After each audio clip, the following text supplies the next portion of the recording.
Ada korelasi, ada hubungan antara tabarruj dan kesombongan.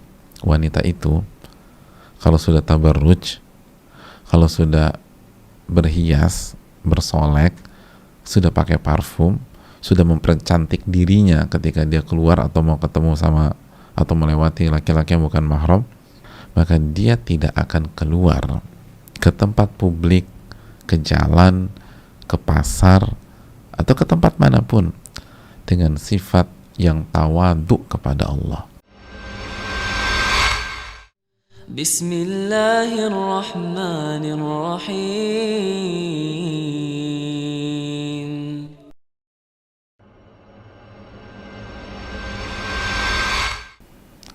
Hadirin Allah muliakan, wanita yang buruk adalah wanita yang bertabarruj. Itu yang dijelaskan Nabi kita Shallallahu Alaihi Wasallam. Mungkin ada yang bertanya, itu tabarruj apa tuh Ustaz? Tabarruj itu jamaah adalah wanita yang memperlihatkan kecantikannya di hadapan pihak yang tidak layak dan berhak. Jadi memperlihatkan secara umum, ya, memperlihatkan kecantikannya kepada pihak yang tidak layak, yang tidak berhak.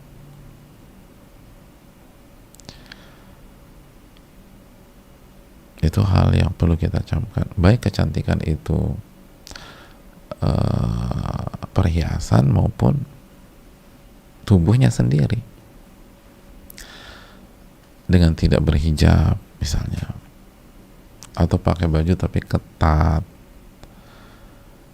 lekuk tubuh terlihat, atau tipis pakainya sehingga transparan. Hadirin Allah muliakan,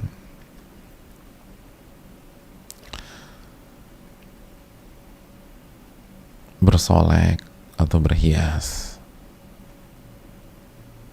ketika ia keluar rumah atau berhadapan dengan laki-laki yang bukan mahram,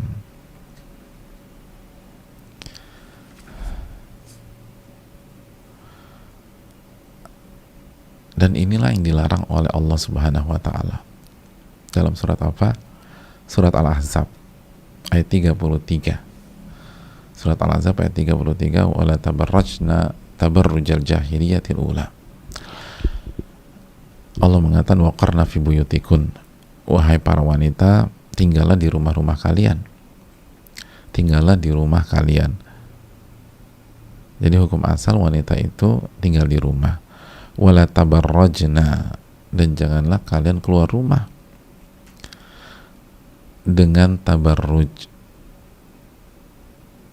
sebagaimana tabarrujnya wanita jahiliyah yang pertama. Jadi janganlah kalian bertabarruj. Artinya kalau kalian mau keluar rumah, jangan tabarruj. Jadi pada dasarnya kalian di rumah. Kalau kalian ingin keluar, jangan tabarruj. Jangan memperlihatkan perhiasan kalian dan kecantikan kalian. Keluar dengan perhiasan, lalu dengan aroma parfum yang tercium oleh laki-laki yang berada di lingkungannya, lalu dihiasi dengan berbagai macam aksesoris yang membuat ia jadi perhatian dari laki-laki yang bukan mahram.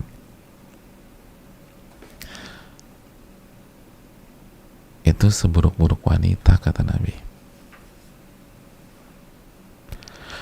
Tapi kan aku nggak ganggu orang, Ustadz. Yang pertama, itu sabda Nabi kita SAW. Jadi kalau kita punya opini, lalu ternyata pandangan kita itu berseberangan dengan Nabi SAW, maka kira-kira apa yang harus dilakukan seorang wanita, ya? Bukankah kita harus mengevaluasi pandangan kita dan kembali ke Nabi kita Sallallahu Alaihi Wasallam. Terus yang kedua, kata para ulama, tidak ganggu orang secara langsung, tetapi mengganggu orang bahkan masyarakat secara tidak langsung, bahkan secara langsung tetapi tidak dalam bentuk gangguan yang selama ini kita pahami sebagai orang awam gitu loh. Bukankah mengganggu orang bukan hanya menyulitkan dia secara fisik, menghambat dia secara fisik? Bukankah bagian dari mengganggu orang adalah mengganggu iman dan ketakwaannya? Menyulitkan orang untuk bertakwa kepada Allah Subhanahu wa taala. Makanya ulama mengatakan seperti Syekh Abdul Razak, kenapa wanita yang bertabarruj, yang memperlihatkan atau yang berhias gitu dan memperlihatkan perhiasannya di hadapan laki-laki yang non mahram atau yang keluar tanpa hijab yang syar'i dengan syarat-syarat yang berlaku, itu divonis sebagai wanita yang buruk karena kata mereka diantaranya aunan lahu alal ifsad, karena ini membantu syaitan merusak masyarakat, wahadafan lahu fi iqa'il fitnah, dan membantu syaitan untuk menyebarkan fitnah di tengah-tengah masyarakat. Jadi mungkin dia, tapi kan dia nggak ngapa-ngapain dia, tapi dengan gaya dia berpenampilan seperti itu bisa merusak masyarakat, bisa merusak pihak lain, dan itu clear kalau kita mau merenungkan dengan hati nurani. Betul sekali, nggak caci maki orang, nggak itu, tapi dengan penampilan engkau seperti itu yang mengindahkan syarat-syarat dalam busana syar'i, maka kita mensupport syaitan untuk merusak masyarakat, merusak masyarakat.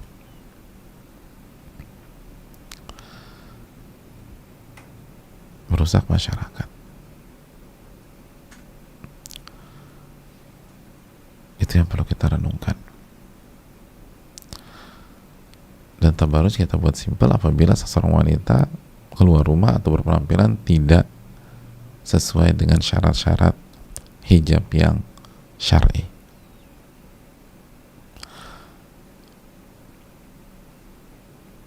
Yang berhias,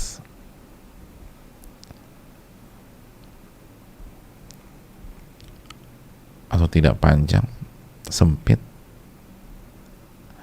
ketat, auratnya terlihat,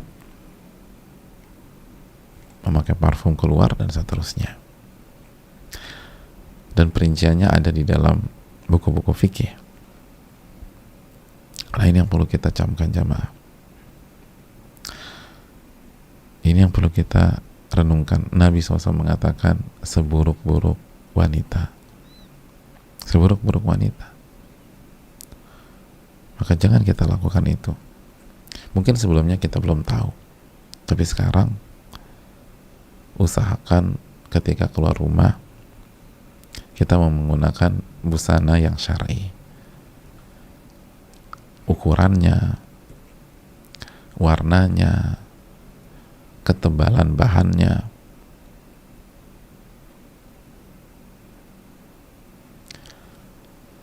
Itu yang perlu kita camkan.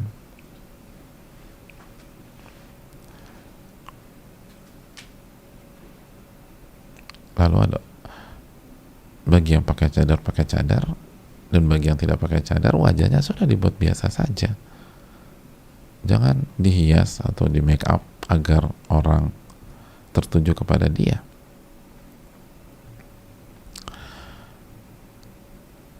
Dan jangan memang mengundang mengundang perhatian, dan salah satunya juga dengan menggunakan parfum sebagaimana sabda Nabi SAW, ayyuma imra'atin ista'tarat, tidaklah seorang wanita yang mengenakan parfum lalu ia keluar dan melewati laki-laki yang non mahram liyajidu rihaha, sehingga laki-laki itu bisa menyium aroma parfumnya, Nabi SAW mengatakan fahiya zaniyah, maka dia seperti pezina. Sebuah kalimat yang cukup tajam, bahkan sangat tajam dari Nabi kita SAW, karena parfum punya kemampuan untuk semi menghipnotis orang atau hasrat seseorang. Maka ini yang perlu kita jaga. Tapi bukan juga tampil bau, enggak, tampil bersih aja. Tapi aku suka, ya udah kasih buat suami, anak-anak, mahram kita, udah tampil wangi dengan mereka, atau di antara sesama wanita. Tapi adapun laki-laki yang non mahram, ini yang perlu kita camkan.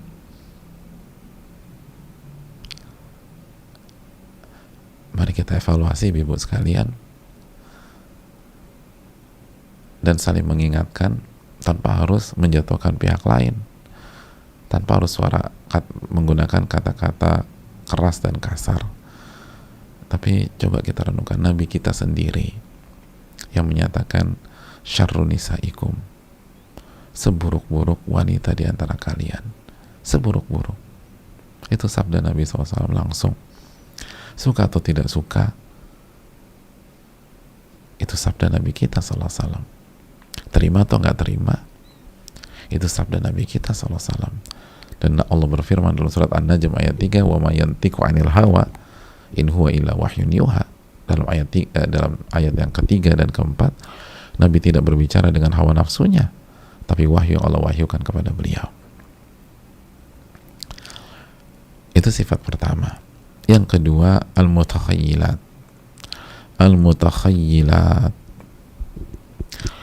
Al-mutakhayyilat itu wanita yang sombong. Wanita yang sombong. Wanita yang sombong. Itu seburuk-buruk wanita. Dan sombong itu, catat baik-baik, kata Nabi SAW dalam hadis riwayat Imam Muslim, batarul haq wa ghamtun nas, menolak kebenaran dan meremehkan manusia. Dan ini salah satu penyakit wanita juga ya, di samping laki-laki juga banyak. Tapi meremehkan atau menolak kebenaran dan meremehkan manusia.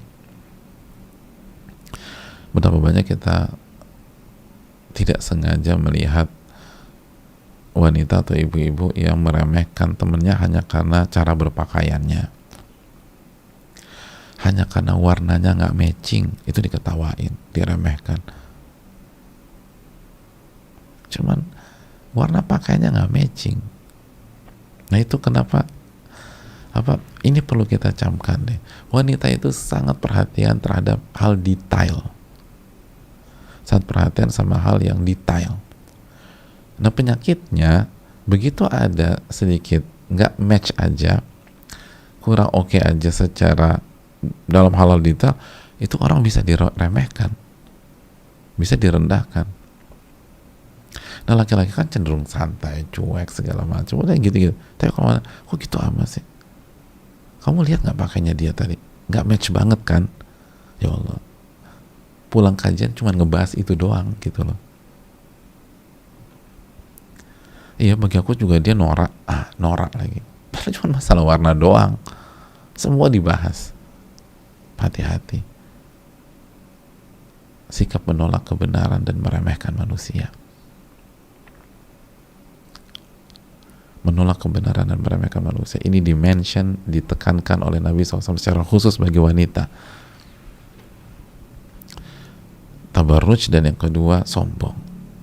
Jangan pernah menolak kebenaran, dan jangan pernah meremehkan orang, ibu-ibu atau para wanita yang sudah belajar semakin belajar semakin menghormati orang, semakin belajar semakin menghargai orang, semakin belajar semakin pintar melihat sisi positif dari orang lain sehingga kita menghargai mereka. Dan semakin belajar semakin menerima kebenaran. Ini yang perlu kita camkan. Dan menariknya, kata para ulama seperti Syekh Abdul Razak hafizahullah, kata beliau, lihat ada korelasi antara kesombongan dan tabarruj. Ada kesombongan dan tabarruj, ada korelasinya.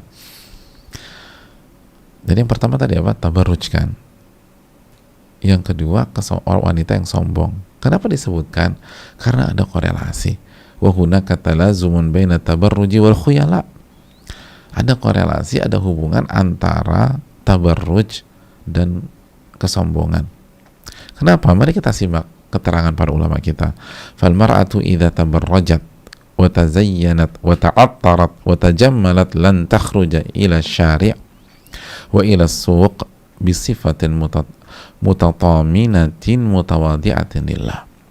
Wanita itu kalau sudah tabarruj, kalau sudah berhias, bersolek, sudah pakai parfum, sudah mempercantik dirinya ketika dia keluar atau mau ketemu sama atau melewati laki-laki yang bukan mahram, sekali lagi tabarruj, bersolek atau berhias, pakai parfum, lalu mempercantik dirinya, maka dia tidak akan keluar ke tempat publik, ke jalan, ke pasar, atau ke tempat manapun dengan sifat yang tawadu kepada Allah.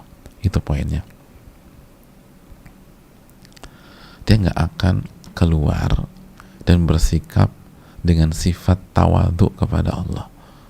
Bal takhruju mukhtalatan muta'aliyatan mutaraffi'atan fiha al-kibar. Namun sebaliknya, dia keluar dengan atmosfer ketinggian,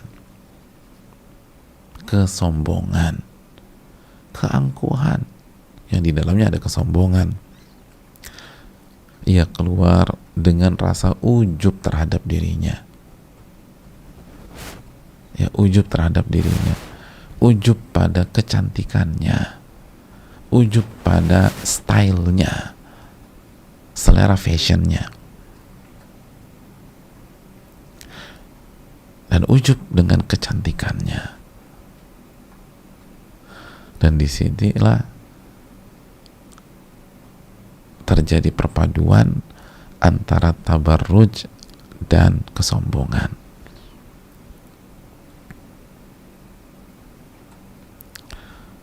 Coba deh.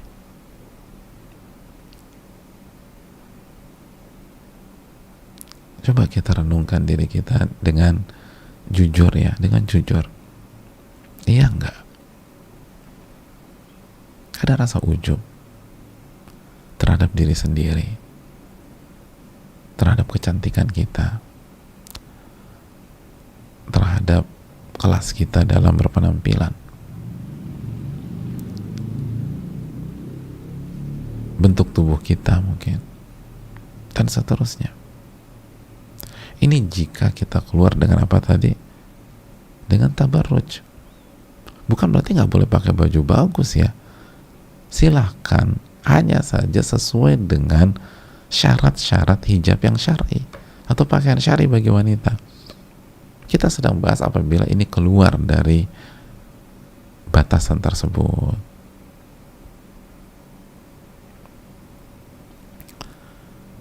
Itu tadi kenapa sih wanita ngotot banget gitu ya? Karena dia ingin menampilkan sesuatu dari dirinya. Itu poinnya. Ingin menampilkan sesuatu dari dirinya.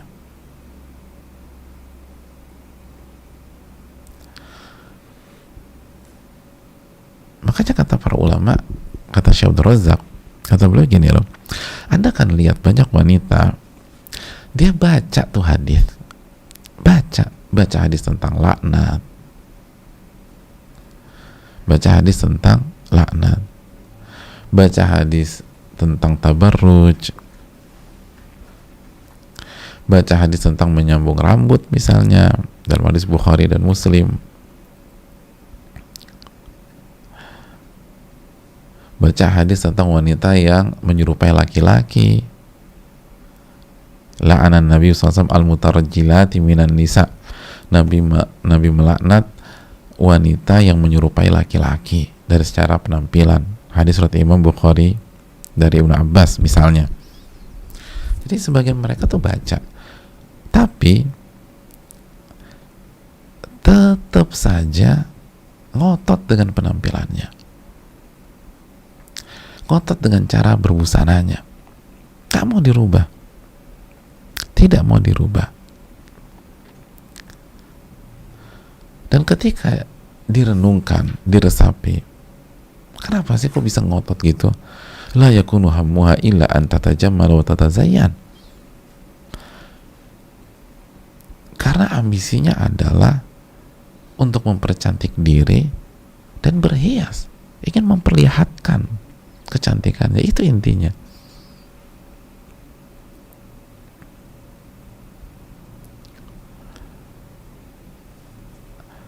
Bukan, gue bebas dong berpenampilan yang membuat gue nyaman. Bukan tentang nyaman ini, tentang memperlihatkan kecantikan. Ingin ada yang diangkat, ada ujub terselubung, Adapun kita menerima fakta ini atau enggak, yaitu dikembalikan kepada kita, bebas kok, la ikraha fiddin. Sama kan, kita tes darah terus hasilnya buruk, Anda mau terima tes itu atau enggak, itu urusan Anda, nggak ada dipaksa juga kok. Nggak balik ke dokternya juga, itu kembali ke hak kita. Tapi itulah faktanya, ini hasil tes darahnya, ini faktanya. Nabi bersabda seburuk-buruk wanita itu adalah yang tabarruj dan yang sombong, disatukan. Berarti ada korelasi, berarti ada pesan kalau ingin jadi wanita yang tawadhu, maka berpenampilan sesuai dengan busana yang syar'i. Ikuti syarat-syarat yang ditentukan Allah dan Rasulnya, gak usah ngotot. Makanya sekali lagi jamaah sekalian, kalau kita merasa kok aku masih suka ngeremehin orang ya, kok aku masih suka nyinyirin orang, menganggap diri lebih tinggi dan seterusnya, salah satu yang harus kita evaluasi, lihat gaya penampilan kita. Itu ada hubungannya. Di samping kita bersihkan hati kita tentu saja. Kalau gaya penampilan kita masih tabarruj, masih berpenampilan yang melebihi batasan dan koridor syar'i, maka itu akan membawa dampak kita akan jadi orang sombong dan meremehkan orang.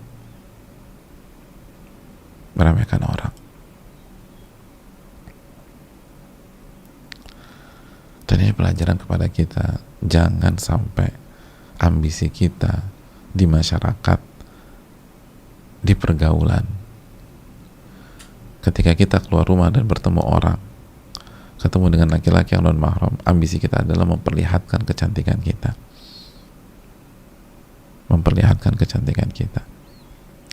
kalau mau jadi wanita yang tawadhu, kalau mau jadi wanita yang dicintai oleh Allah, itu terlihat. Jangan pengen jadi pusat perhatian di komunitas kita, di majelis taklim kita, di geng kita, dan sebagainya. Biasa aja,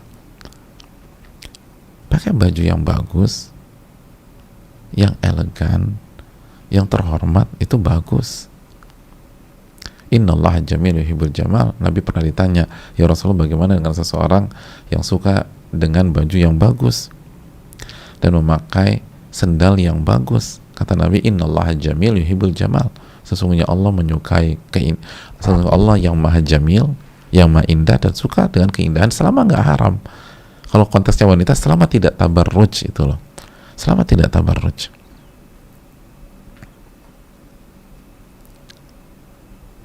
Itu yang perlu kita camkan. Tapi apa motif kita? Apakah kita ingin mendapatkan ridho Allah, atau kita ingin mengumbar kecantikan kita di luar, ingin tampil? Makanya kita berhias, bersolek semuanya.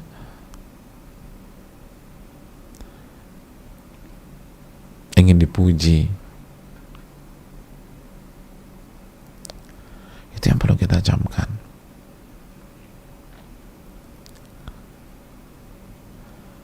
Persembahkan ini semua buat Allah Subhanahu wa Ta'ala, jangan buat manusia.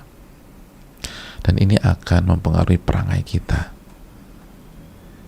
Apakah kita jadi wanita yang tawadhu atau wanita yang sombong? Makanya jamaah sekalian, ini juga kalau apabila ada suami-suami ikut kajian, kalau kita kewalahan ngadepin istri kita, ini bagi para suami ini, kewalahan ngadepin istri kita, dikasih tahu ngejawab, dikasih tahu ngedebat, dikasih arahan ngebantah, pening kita ngadepin istri kita. Coba lihat cara busananya, coba lihat bagaimana dia berpenampilan. Anda yang membebaskan dia berpenampilan, Anda yang membebaskan dia bertabarruj, Anda yang membebaskan dia bersolek ketika keluar, Anda yang membiarkan dia tampil wangi di hadapan banyak orang. Bukan tampil bersih, ya tampil bersih oke, tapi dengan parfum semerbak segala macam, ya Anda yang biarkan, ya Anda panen hasilnya dong. Itu korelasinya jelas. Ini jelas para ulama, digabungkan sama Nabi SAW.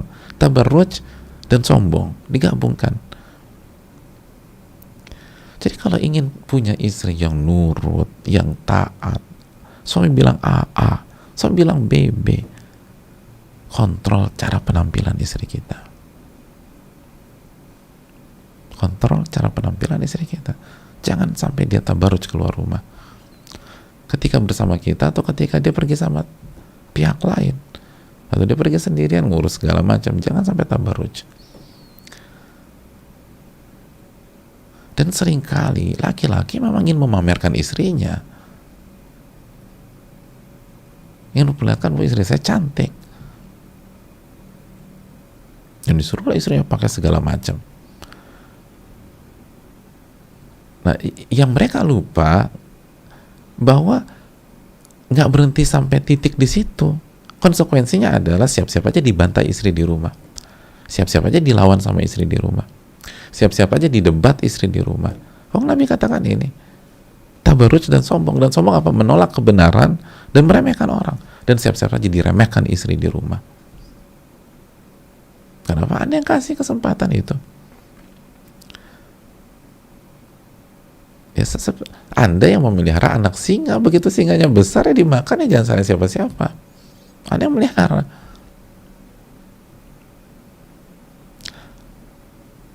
Ini yang perlu kita camkan. Banyak orang lupa, jadi hanya pengen lihat sisi satu. Ada sebagian sebagian couple itu istrinya nggak boleh pakai hijab, khususnya kalau jalan sama dia. Jalan sama-sama istrinya nggak boleh pakai hijab, dan harus pakai perhiasan yang memukau orang, harus pakai gaun yang masya Allah. Dia bangga gitu, saya punya istri kayak gini. Iya, ya udah.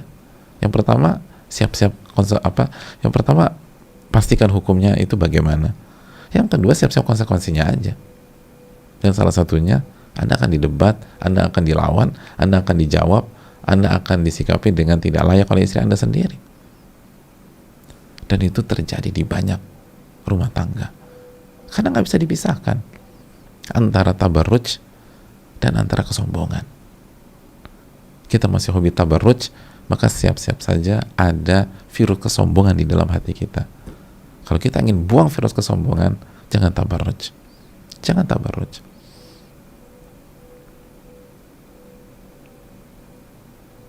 Jangan tabarruj. Begitu juga bagi yang kita punya usaha busana muslimah.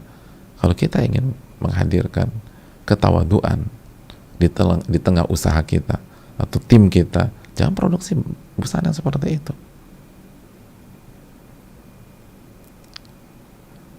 Itu yang perlu kita camkan bersama-sama. Ini penting. Ini hal yang penting. Jangan tabarruj. Anda tabarruj, maka Anda siap sombong. Dan sebaliknya, orang yang sombong kecenderungannya tabarruj. Gitu aja.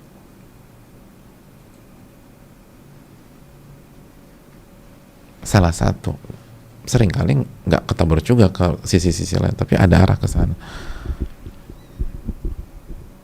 Jadi sekali lagi jemaah sekalian yang Allah muliakan, begitu kita tabarruj, arahnya tuh kesombongan.